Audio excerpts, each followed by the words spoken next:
guys, welcome to the post-game wrap-up videos. We're going to talk about what went well in that game, what didn't, who are the MVPs, any critical moments.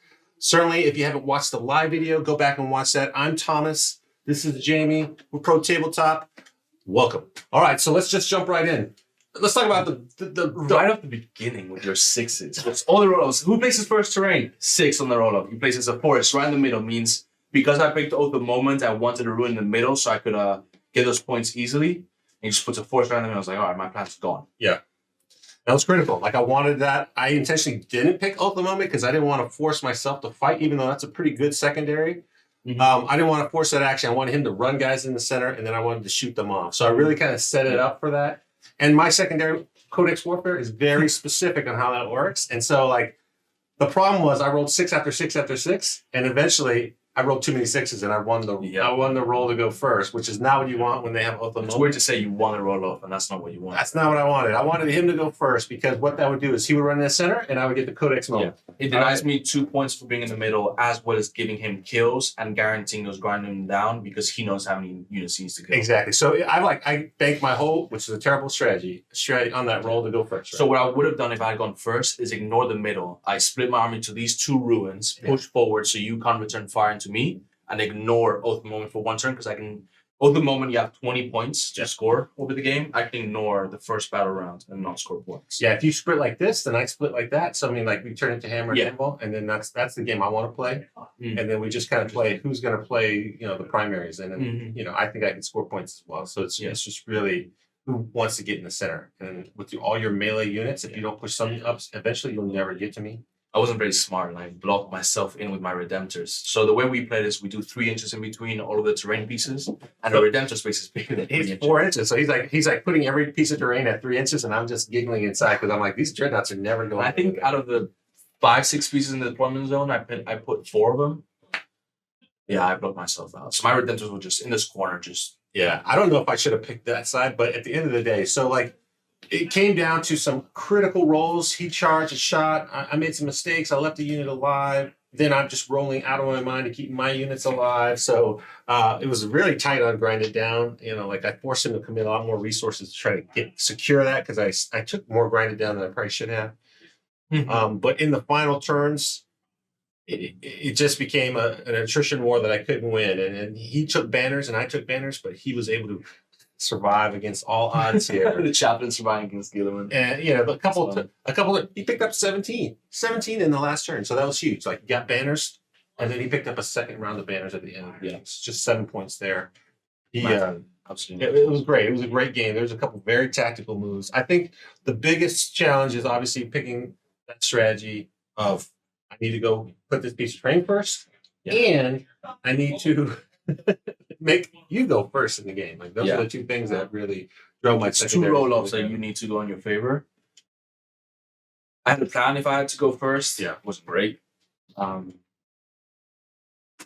was not good. Like this list was designed with my friend Arn and I to like send little missiles out, right? The Sky Claws and the Wood Guard are just sent out, selected by the Chapter Master, Assault Doctrine, exploding double 6s, re-rolling everything, fishing for 6s. It didn't perform like it wanted it to, so maybe we'll have to come back and do it again because I did not roll enough 6s, not like you. You took all the 6s. It's interesting. Yeah, you guys got to go watch the live stream to watch it. He has, he took a secondary chapter, right? A successor chapter. So like he had Whirlwind of Rage, so 6s explode. And when Space Wolves are in their Super Doctrine, 6s explode again. So any 6s he'd get, he'd double explode. So he would routinely like send these units in. And then he'd roll 1 6, hit on 2s. He'd re-roll all the dice because if you roll the same number of 1s and 6s, 1 6 accounts for 3 hits, whereas 1 1 is 1 miss. So he did that at least 2 or 3 times. I did it every single combat. And everything, just re-roll everything. And he'd roll more 1s than he would roll 6s. It was fantastic.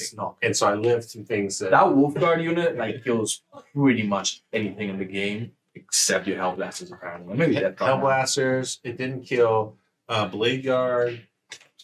It barely killed a unit of 5 just didn't kill any 5 naked infiltrators. I was like, these Wolf Guard. The Infiltrators? Barely. Yeah. I did not roll it on. So like if they had anything over there, they would have lived. Yeah. Really good game. But it was really good. So what's the MVP of your unit? I'm surprised the Dreadnoughts are alive, quite honestly. I was Librarian! By far MVP. that guy, the turn where I ran in some Victrix in there and he just chopped them to bits. So what you could have done is when Guilliman charged in, you charge the Victrix card the other way. You make Guilliman the closest, so after Hurricane Simeon towards Guilliman and not make your Victrix fight last. Because I have to Hurricane Simeon towards the closest. When you declare to him, you charge and base them. It's like, all right, well, I'll just make you fight last now. Yeah, that's true. That's a good point. I didn't even think about it. Well, what I was thinking about is I wanted to protect Guilliman. Yeah, you wanted them within, yeah. And I could have achieved that if I had piled in. I got Guilliman once. So whatever. There have been ones you will get back up because it's you. So. It didn't even matter, right? Like, what are you going to shoot at? Like, no, but by Librarian, just 4 sacks, yeah. through Victrix card. Like, and he just chopped the Victrix up like it wasn't even anything. Like they had 6 up. 3 damage. He rolled 2 3d3s.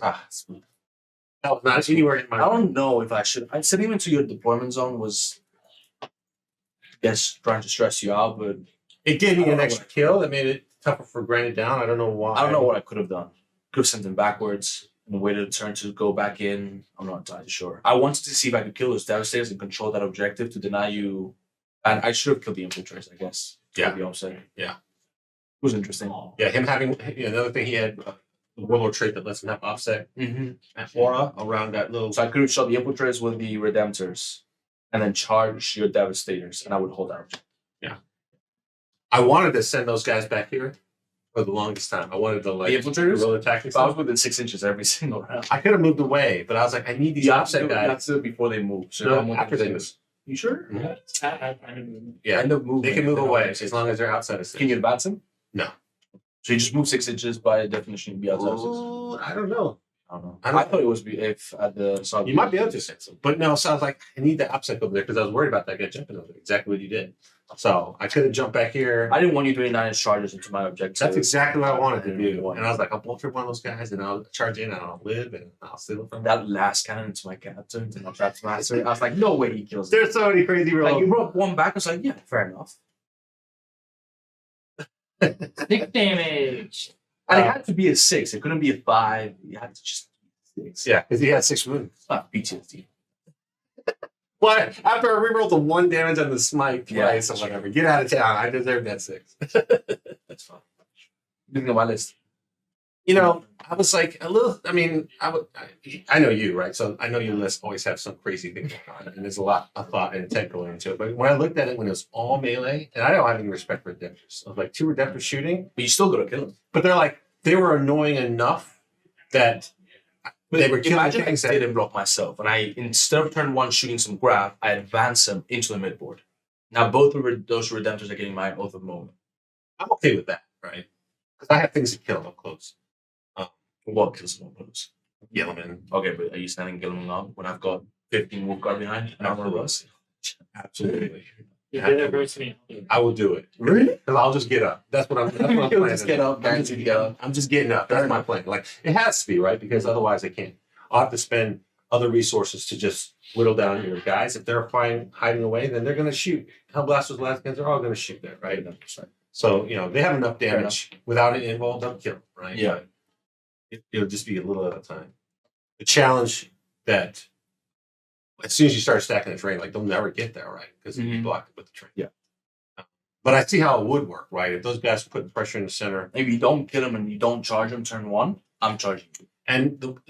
Since I played your list or similar list before, I know your trick about the captain. Like if you give a little chunk unit an easy charge for him, advance and charge. He'll advance and charge, kill that guy. And now he has an aura for everybody. And Yeah. you have so many jump pack guys. Yeah. Like he caught me over here. I put a unit. I didn't really move them. I just kind of shuffled them when I should have ran and kind of been at the very all the far way edge. Just this 4-inch charge turns into an 8-inch charge. Yeah. I mean, that was bad. And so mistakes were made a couple of times. But overall, fantastic game. Thanks for coming. Thanks for having me. Thanks for being on our first stream. And guys, if you haven't watched the last stream, you gotta go watch it. Some crazy dice rolls. I mean, we never have a game where we don't have some crazy action. We're always at each other, and it's fantastically fun to watch. So I invite you to go see that. Your feedback for the live stream, ways for us to make it better.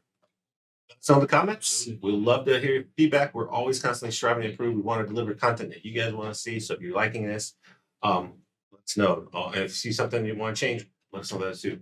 Next week, we're going to have Death Guard. The book actually comes out this week, even though I'm pretty sure everyone who's interested has probably seen the rules. We were talking all Death Guard today, so we're excited. I'm very, I think we're going to bring Ultramarines. I'm fairly confident I killed Morty. Seal both will help. I could kill him. No problem. I'm not worried about Morty. He's the 8. No problem. So we'll play that. We'll see that next week. Tune in live. I'll watch the recaps afterwards. I'm Thomas. Hi, man. All right. We'll see you next time. Thanks, guys.